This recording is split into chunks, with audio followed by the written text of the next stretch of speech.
నమస్తే welcome to YoYo TV. Telangana అసెంబ్లీలో ఎన్నికల్లో ఈసారి కాంగ్రెస్ గెలిచింది. దీంతో రేవంత్ రెడ్డి సీఎం అయ్యారు. ఈ క్రమంలో టీపీసీసీ పదవి ఖాళీ ఏర్పడింది. దీంతో తెలంగాణ టీపీసీసీ చీఫ్ మార్పుపై ఏఐసీసీ ఫోకస్ పెట్టింది. అయితే రేవంత్ రెడ్డి ముఖ్యమంత్రిగా పరిపాలన వ్యవహారాలపైనే దృష్టి కేంద్రీకరించే వెసులుబాటు కల్పించేందుకు ఈ నిర్ణయానికి వచ్చినట్లు తెలుస్తోంది.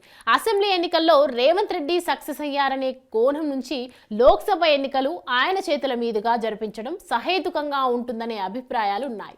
లోక్సభ ఎన్నికల్లో కనీసంగా 12 స్థానాల్లో గెలవాలని టార్గెట్ గా పెట్టుకుంది. ఇప్పటికిప్పుడు పార్టీ నాయకత్వంలో మార్పులు చేసే ప్రయోగం పైన ఏఐసీసీ స్థాయిలో విస్తృతంగా చర్చలు జరుగుతున్నాయి. లోక్సభ ఎన్నికలు పూర్తయిన తర్వాత కార్యాచరణ మొదలు పెడితే పార్టీకి డ్యామేజ్ జరిగే అవకాశాలు తక్కువని, ఆ తర్వాత నేతల్లో అసంతృప్తి లాంటివి వచ్చినా సర్ది చెప్పడానికి తగినంత వెసులుబాటు ఉంటుందనే ఫీడ్బ్యాక్ వెళ్ళింది. బీసీ నేతకు పీసీసీ చీఫ్ ఇవ్వాలని సూత్రప్రాయంగా ఏఐసీసీ నిర్ణయం తీసుకున్నా ఎవరికి ఇవ్వడం ద్వారా ప్రభుత్వానికి పార్టీకి ప్రయోజనకరంగా ఉంటుందనేది కూడా ఢిల్లీ పెద్దలు ఆలోచిస్తూ ఉన్నారు.